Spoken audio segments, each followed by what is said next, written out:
Olá pessoal, estamos aqui para mais uma videoaula PET segundo ano de Química, semana 2, propriedades coligativas, enfoque em ebulioscopia. Nessa semana estaremos trabalhando com uma nova propriedade, das soluções, só que desta vez enfocando ponto de ebulição, pessoal. Ponto de ebulição, por isso o nome ebulioscopia. Vamos lá.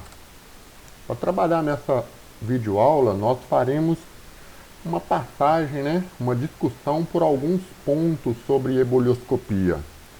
Lembrando que na aula passada nós trabalhamos com uma propriedade coligativa chamada tonoscopia, correto?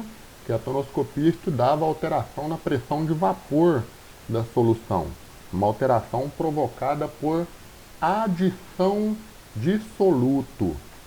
Muito bem, a adição de soluto alterava a produção de vapor por meio do aquecimento da solução. Só que quando nós adicionamos soluto no preparo de uma solução, é bom lembrar que esse soluto é um soluto não volátil. Ele se dissolve, mas ele não se evapora junto com o solvente. Portanto, tem um tópico para essa videoaula que é: vale a pena resumir de novo. Em analogia aí, uma sessão da TV Globo, que no caso é vale a pena ver de novo. Para nós, vale a pena resumir de novo. Portanto, nós vamos resumir alguns pontos possíveis e importantes lá da tonoscopia para trazermos a nossa discussão aqui para ebulioscopia. Lembrando, pessoal, que o que a gente aprende de uma propriedade para outra se aplica também, ok? E depois, assim, iniciaremos o conteúdo de ebulioscopia. Eu vou trazer para vocês uma explicação de ebulioscopia durante o preparo de macarrão. Será que cozinhar macarrão precisa de ebulição? Então, temos uma pergunta aí para motivar a nossa videoaula de hoje, tá? A partir dessa questão, nós vamos trabalhar então os conceitos básicos de ebulioscopia, realizar comparação de líquidos voláteis, que são líquidos que evaporam, passa do estado líquido para o estado gasoso com certa facilidade. E depende muito para que nós possamos entender, depende muito do seu ponto de ebulição. Nós precisamos recorrer muitas das vezes ao valor que se expressa do seu ponto de ebulição. A gente precisa saber a qual temperatura que essa transição de estado ocorre. Assim, a gente consegue realizar a comparação dos líquidos voláteis. E, em seguida, trabalharemos com a interpretação de gráfico. Olha o gráfico aí novamente. Gráfico de ebulioscopia. Na aula anterior, nós trabalhamos com um gráfico de tonoscopia. Haverá mudanças? Claramente não. Tá? Nós iremos trabalhar com as mesmas variáveis, as mesmas interpretações, mas entender aonde é que está o ponto de ebulição lá naquele gráfico. E tomem bastante cuidado, porque nessa parte de atividade que nós temos aí da semana 2, não temos gráfico, mas temos sim interpretações que poderiam estar no gráfico. Principalmente, pessoal, principalmente na parte da atividade. Deixa eu dar uma olhadinha aqui, só para confirmar certinho para vocês. Principalmente na atividade 4, certo? E também, se eu não estou enganado, na atividade 2, tá? Depois nós vamos discutir na parte das videoaulas, onde eu faço a resolução comentada, beleza? Então, para que a gente possa aí, ficar esperto com essas atividades, é preciso da parte do gráfico. tá? Ó, lembrando aí, na atividade 3, deixa eu corrigir aqui onde tem os gráficos. Desculpa falar errado, pessoal, não é atividade 4 nem atividade 2, ficou entre as duas, é a atividade 3. Beleza? Reforçando. Atividade 3. Eu vou escrever aqui AT3 para ficar registrado de forma correta. Beleza? E ainda para hoje, nessa videoaula, nós vamos trabalhar com a resolução de um exercício, fazer uma resolução comentada para que vocês consigam resolver os demais exercícios dessa semana 2. Vamos lá então? Bom, o que eu trago aí um resumo básico da aula anterior, semana 1. Propriedades coligativas. O estudo das propriedades coligativas, né, depende da nossa observação de soluto e solvente. Quando pegamos um soluto não volátil e adicionamos a um solvente, como é o caso da água, nós realizamos a proposta de formar uma solução aquosa. Só que isso depende se o soluto é dissolvido no solvente. Detalhe, se essa propriedade de dissolução ocorre, então formamos uma solução aquosa. E quanto mais solutos adicionamos no solvente, maior a sua presença na solução, correto? Então a quantidade de soluto no solvente gera uma solução extremamente forte, extremamente concentrada, onde a presença do soluto é considerada demasiada. Correto, pessoal? Então vamos tomar um pouquinho de cuidado com a questão do soluto, tá? E de certa forma é ele que vai nos trazer a interpretação básica para a alteração das propriedades coligativas. Primeira propriedade estudada, pressão de vapor, e agora a segunda, o ponto de ebulição do solvente. Então, todas as propriedades dependem exclusivamente de quem? Do número de partículas de soluto que se encontra na solução. Por outro lado, pessoal, quando resolvemos algumas atividades aí do PET 1, do PET 2, semana 1, desculpe o engano, a gente teve que considerar a natureza do soluto, tá? Se é um soluto molecular ou se era um soluto iônico. Um exemplo de soluto molecular, nós temos aqui, tá, a fórmula C6H12O6, que é de um soluto conhecido como glicose, para nós conhecido como açúcar. Quando adicionamos açúcar ao solvente, ele naturalmente se dissolve. Mas lá dentro da solução, o C6H12O6, ele não forma íons. Como não forma íons, tá? Ele é considerado um soluto molecular, correto? Então, o tanto de soluto que eu adicionar para o solvente é o tanto de soluto que eu terei na solução. Lembre-se, se eu adicionar, por exemplo, 1 mol, que é a quantidade de matéria, a quantidade de glicose, em certa quantidade de água, na solução aquosa, eu terei a presença desse 1 mol, ok? De moléculas de glicose, correto? E detalhe, nós temos ainda o soluto iônico. O soluto iônico é aquele tipo de soluto que irá formar íons, tá? Então considera essa palavrinha aí, íons, e vamos lembrar. Lembrar do que, professor? Das substâncias que nós trabalhamos na forma de íons, cátions e ânions. Lembra que no começo do conteúdo do segundo ano, eu trabalhei com vocês o conteúdo de ácidos, bases, sais e óxidos. Não foram todos, mas eu dei a base de conhecimento sobre íons. Nós trabalhamos ácidos, bases e óxidos. Só não trabalhamos sais antes do processo da pandemia. Tá? Então aqui, por exemplo, eu tenho um composto A e aqui eu tenho um composto B.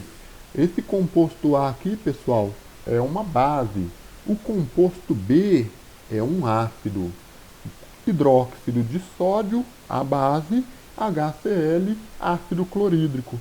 Quando eu pego uma certa quantidade de matéria da base e adiciono em água, ele forma cátions e ânions. Mas os cátions e ânions, né, são aqueles formadores da composição da base. Quando eu adiciono ácido clorídrico na água, eu tenho formação de H+, e tenho formação de Cl-. Portanto, um cátion e um ânion. Correto, pessoal? Nós realizamos algumas atividades em cima disso daí, tá? E deu para perceber que, de certa forma, quando há formação de base e ácido em solução aquosa, né, a formação do cátion e ânion das duas substâncias, a quantidade de matéria era considerada para cada um, certo? Então, resumidamente, o conteúdo da aula passada. A partir de agora, nós vamos trabalhar com esse conjunto de informações da aula passada, agregando novas informações para entender ebulioscopia. E qual é a situação? Cozinhar macarrão. Quem aí nunca cozinhou macarrão, né? De certa forma, usando alguma receita, uma certa quantidade de ingredientes. Então, para cada receita independente, o processo é basicamente o mesmo. E um detalhe, quando cozinhamos macarrão, adicionamos à água, né, um dos ingredientes possíveis, um ingrediente que ajuda no processo. Qual o ingrediente? Sal. Olha, professor, eu adicionei macarrão à água e às vezes tem pessoas que gostam de colocar um pouquinho, algumas gotinhas de óleo, mas eu adiciono sal também. Dessa situação aqui do preparo de macarrão, eu tenho o solvente água quente, né, segundo a imagem, e o sal. Eu tenho uma solução de sal, eu tenho uma solução de cloreto de sódio. Esse é o sal que nós usamos, o NaCl, né, na forma sólida. O que acontece com o macarrão quando a gente adiciona sal? Ele, de certa forma, né, ele ajuda a cozinhar o macarrão mais rapidamente. Mas por que ele ajuda a cozinhar o macarrão mais rapidamente? Por que o sal, quando adicionado em uma receita que precisa da sua presença, ele ajuda a cozinhar os alimentos mais rapidamente? O que ele faz com o alimento? Bom, eis a pergunta, né? Então, primeira coisa, água, ela tem uma temperatura de ebulição. A temperatura de ebulição da água pura é 100 graus Celsius. Mas, professora, ali dentro da panela de macarrão que está cozinhando, eu não tenho só água. Eu tenho macarrão, eu tenho óleo e tenho sal. Pessoal, quando colocamos em contato todos esses ingredientes, eu já não tenho mais água pura. Eu tenho uma água com outros componentes. E possivelmente esses componentes podem ou não se dissolver. Esse é o ponto principal. Podem ou não se dissolver. Óleo não se dissolve, mas o sal se dissolve. Então eu tenho uma combinação, né, de substâncias que vão sendo agregadas à água, né, pelo modo do contato entre eles ali, e que vão alterar a propriedade da água. Essas alterações nas propriedades da água altera também, inclusive, a propriedade específica, que é a temperatura de ebulição. Ao adicionar sal à água, ela entra em ebulição, né? aqui as bolhas sendo formadas, né? Estão aqui no centro da panela ou mesmo em maior parte nas bordas da panela.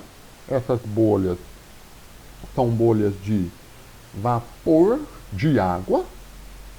E esse vapor de água só será gerado se tiver uma temperatura aqui maior do que 100 graus Celsius. Por quê? Porque aqui dentro eu já tenho uma solução salina. Essa solução salina vai fazer a função do aquecimento. Então, o macarrão não é cozinhado a 100 graus. Ele é cozinhado acima de 100 graus. Correto? Então, o sal adicionado à água eleva a temperatura de ebulição. Eleva em alguns graus, mas o suficiente para aquecer o macarrão mais rapidamente, em menor tempo. Daí que dessa situação, né, de cozinhar o macarrão ou cozinhar qualquer alimento com a ajuda de água e sal, que esteja lá presente na receita, eu tenho o efeito ebulioscópico. O que é o efeito? É a quantidade de soluto que eu adiciono nessa solução aqui em relação à temperatura de ebulição do solvente. Correto? Então, professor, se na receita fala para eu poder adicionar uma colherzinha rasa de sal, se eu quisesse acelerar o processo, cozinhar o macarrão mais rapidamente, eu poderia dobrar a quantidade. Bom, teoricamente, se a sua ideia é acelerar o processo, beleza. Mas ninguém vai querer comer o quê? Macarrão literalmente salgado. Beleza? Então aí nós temos uma situação. Olha só. Para que a gente possa trabalhar com os conceitos básicos, então, eu trago para vocês o que é ebulioscopia, né? Que nós temos aqui, nós trazemos a definição de ebulioscopia. Ebulioscopia é uma propriedade coligativa estudada, mas ela tem um foco. Qual é o foco? Como elevar, aumentar a temperatura de ebulição do solvente, tá? Soluto não evapora. O soluto é não volátil. Então, se eu posso evaporar todo o solvente que está na solução, o soluto vai ficar. Mas vai ficar onde, professor? No fundo do recipiente que você está aquecendo. Beleza? Então, toma cuidado. Então aqui, pessoal, nós temos uma comparação importante, tá? Importante como? Sobre solventes, ok? Naturalmente, no nosso dia a dia, na química, nós trabalhamos com alguns solventes. Tem um específico de todas as situações que nós destacamos até agora. A água. Esse é o solvente universal e tem que ser apresentado. E a gente sabe que a água ele tem uma temperatura de ebulição específica a uma certa pressão gerada. E outros solventes que podem ser destacados, que estão aqui, é o álcool etílico, o álcool normal nosso. Ele tem a sua temperatura de ebulição a 78 graus. Então ele evapora primeiro do que a água. Agora, tem uma outra substância que também é um solvente usado no dia a dia, não por nós, mas principalmente pelas indústrias químicas, pelos laboratórios de pesquisa, é uma substância chamada éter. Olha qual é o ponto de ebulição dele, 35 graus Celsius. Me diz uma coisa, qual que evapora mais fácil? É aquele, né, que tiver o menor ponto de ebulição. Numa ordem, seria o que? O éter. Depois, seria quem? O álcool. E, em seguida, nós teríamos Vou colocar aqui a fórmula H2O. Beleza? Mas qual tem ou terá maior pressão de vapor? Vixe, pressão de vapor? Sim, pressão de vapor. Professor, mas como é que eu vou responder isso daí? Pense o seguinte: pressão de vapor. O que é o vapor? Vapor é o estado gasoso, correto? E quem passa para o estado gasoso mais rapidamente? Quem? O éter. Enquanto o éter a 35 graus Celsius, ou melhor, acima de 35 graus Celsius, 36, 37 graus, ele é totalmente gasoso, o álcool nessa temperatura aí, ele é líquido. Tem gás sendo gerado? Tem, mas muito pouquinho. E no caso da água? Muito pouco. Então, qual é a substância que terá maior pressão de vapor? É aquela que passa para o estado gasoso mais rapidamente, numa temperatura menor. Aquela vai ter geração de gases. Vai passar para o estado de vapor muito mais rápido. Correto? Então, nesse caso, eu tenho a mesma sequência. Éter, álcool e depois água. Certo, pessoal? Então, pressão de vapor está relacionado à facilidade com que uma substância ou outra passa para o estado gasoso. A facilidade. Onde está a facilidade? Olhando o ponto de ebulição.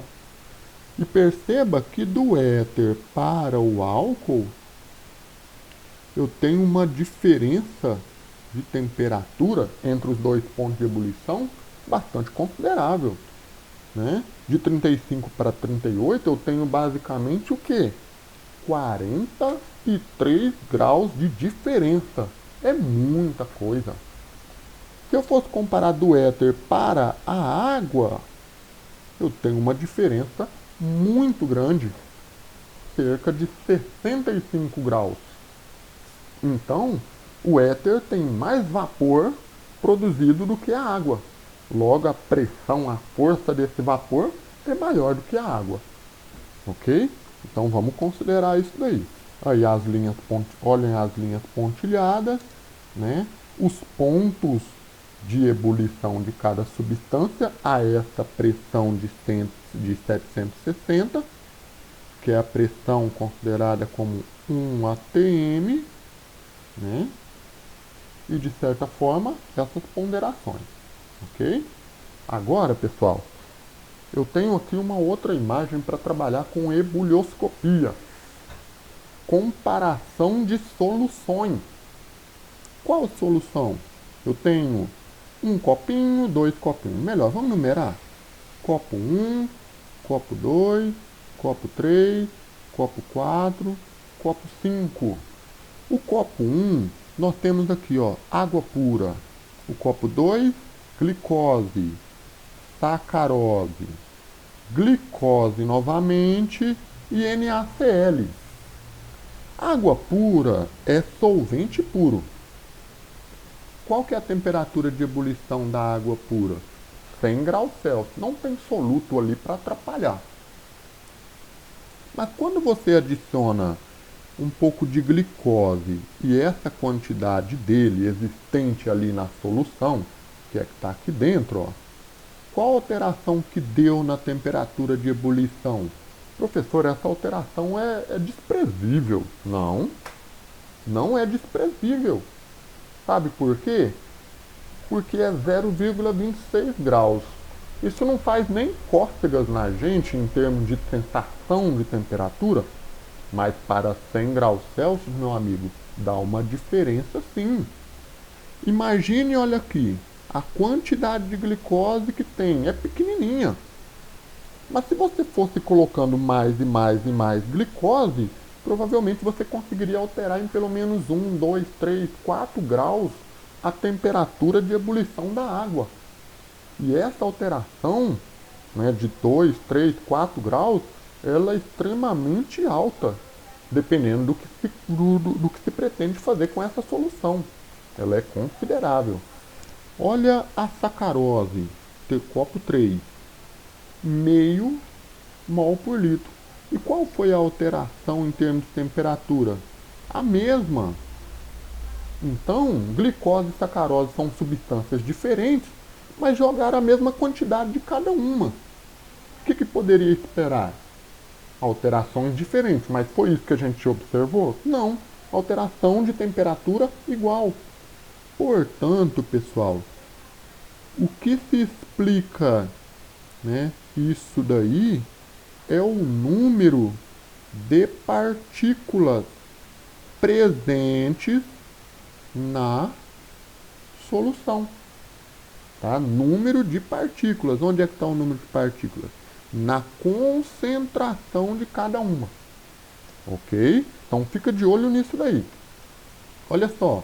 Glicose novamente, só que uma concentração 1. Aqui atrás, concentração meio. Professor, em meio teve alteração 0,26.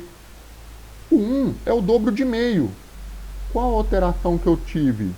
0,52, o dobro de 0,26.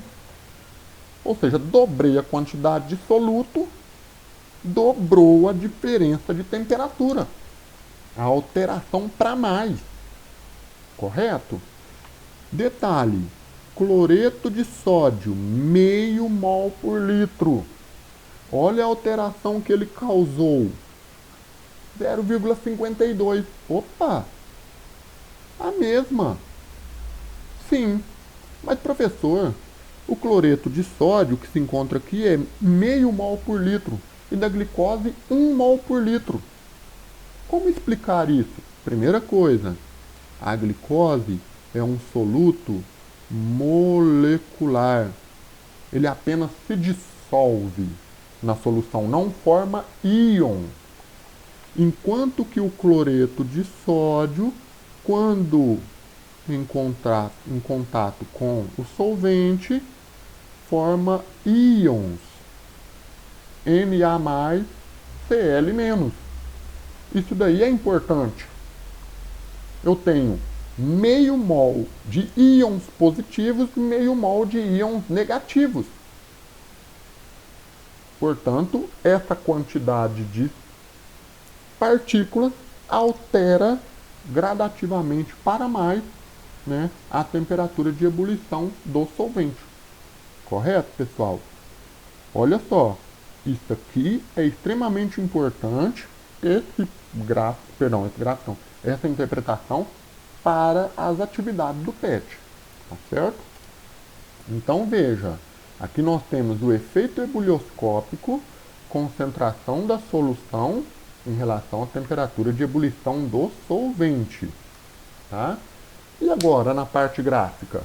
Bom, o gráfico de efeito ebulioscópico traz aqui a pressão de vapor produzida em relação à temperatura de ebulição. De quem? Dessas 5 soluções que se encontram aqui. Essas 5 soluções foram repassadas para um gráfico para verificar o comportamento delas. Tá? Veja bem aqui, ó. Temperatura de ebulição da água 100. A água está aqui em cima. Na mesma pressão de 1 atm ou 760 milímetros de mercúrio. A pressão da solução A e B. Opa, solução A e B, vamos voltar. Solução A e B, segundo a imagem, era essas daqui. A da glicose e da sacarose. Qual é a temperatura que foi para cada uma delas? 100 graus,26. Então, 100 graus,26 eu tenho aqui. Correto? A solução C e D era da glicose, né? A glicose aqui, ó, e do cloreto de sódio. 100,52. Então, estabelecendo dentro do gráfico posições diferentes para as temperaturas diferentes, né, nós vamos ter os pontos demarcados aonde nós temos a possível pressão de vapor. Essa linha vermelha aqui para a água, segundo o acompanhamento, vai me dar uma pressão de vapor de 23,76, tá? Enquanto do A e B, segundo a linha, tem que ser menor do que 23,76. E um erro que eu encontrei nesse gráfico foi considerar isso. E pesquisando, era 23,46. Porque senão, essa linha de A e B teria que ser a mesma linha da água, ok? Enquanto que da solução C e D, né, o que eu tenho? Uma linha mais abaixo, tá? Essa linha aqui, dando uma pressão de vapor igual a 23,34. O que isso demonstra, pessoal? Que para um solvente puro, sem soluto, sua pressão de vapor é maior. Para um solvente com uma certa quantidade, para uma solução com uma certa quantidade de soluto, que foi aqui A e B, né, que tinha lá meio mol por litro, essa pressão de vapor diminuiu.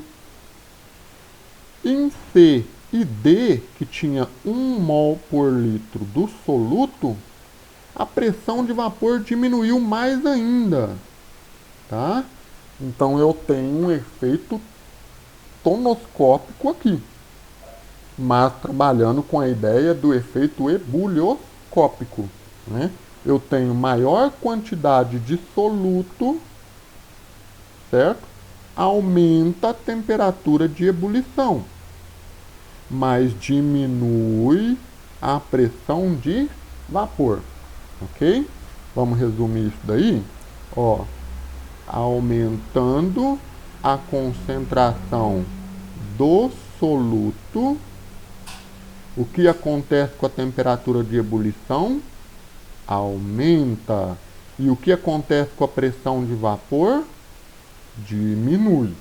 Gravem essa informação, anotem num cantinho de caderno, porque essa relação aqui vai ajudar vocês a resolverem facilmente alguns exercícios do PET, das atividades, tá? Das atividades do PET, beleza?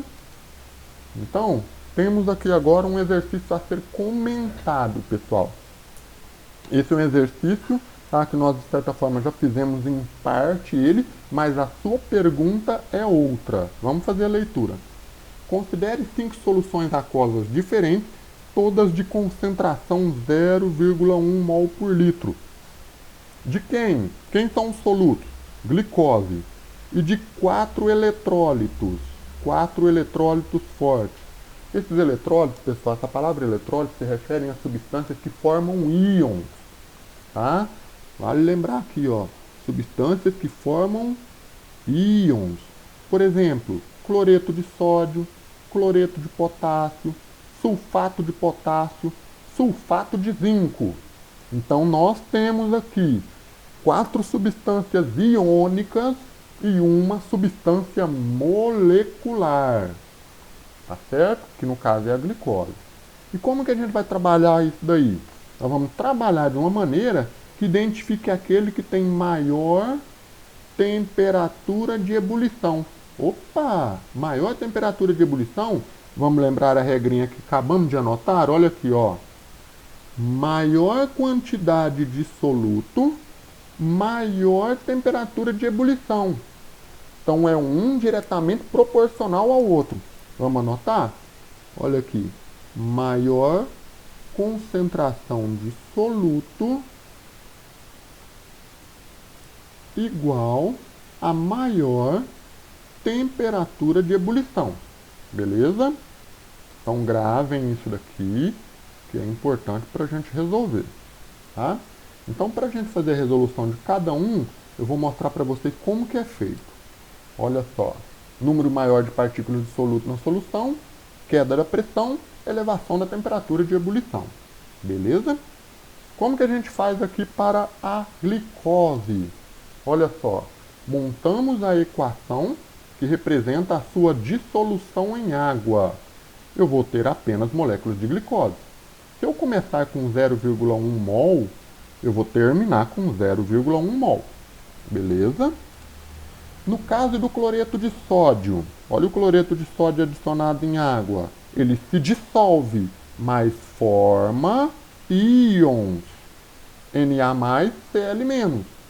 Detalhe, se eu começo com 0,1 mol, para cada íon eu tenho 0,1 mol também. E o que isso significa? Que na solução eu tenho a soma dos dois. Então eu tenho 0,2 o quê? Mol. Correto? Então, por enquanto, NaCl está ganhando. E no caso do KCl, mesma coisa. KCl se dissolve em água, forma íons K+, e Cl-. A solução começou com 0,1. Perdão, a dissolução começou com 0,1. E na solução eu tenho 0,1 mol de K+, mais 0,1 mol de Cl-. Então, a solução por completa eu tenho 0,2 mol. Empataram, né? Tem que aparecer alguém para desempatar. Ainda temos outras duas substâncias. Vamos lá. K2SO4, sulfato de potássio adicionado em água, se dissolve, mas nessa dissolução há formação de íons. Íons K+, íons SO4 2-. Detalhe, eu tenho começado com 0,1 dessa quantidade de matéria.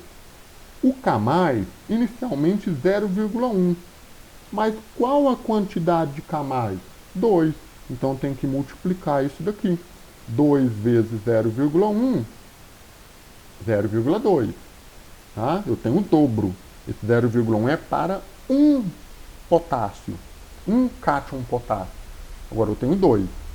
Então eu tenho que dobrar. Mais 1 SO4. Então 0,1. Então 0,2 mais 0,1. Qual é a quantidade de partículas na solução? 0,3. Já desempatou. Opção, por enquanto, de K2SO4, que é a letra D. Né? Na minha organização, eu acabei falhando aqui, pessoal, que é a letra D. Tá certo? Aqui também não é a letra A. Aqui é a letra E. Vamos resolver o ZnSO4 para saber se ele vai desempatar? Olha só. Sulfato de zinco adicionado em água forma solução e também forma íons. Íon Zn2+, mais SO4 2-. Então, começando com 0,1, eu tenho 0,1 de zinco mais 0,1 de SO4 2-. Qual o total? 0,2 mols. Portanto, voltando à pergunta, quem tem maior temperatura de ebulição? Aquele que tiver maior quantidade de soluto dissolvido na solução. Então, qual a resposta? A resposta é a letra D. Beleza, pessoal? Essa, então, é a nossa videoaula, certo? Espero ter ajudado vocês na construção do conhecimento sobre o efeito ebulioscópico e boa resolução de atividades, ok? Então, até a nossa próxima aula.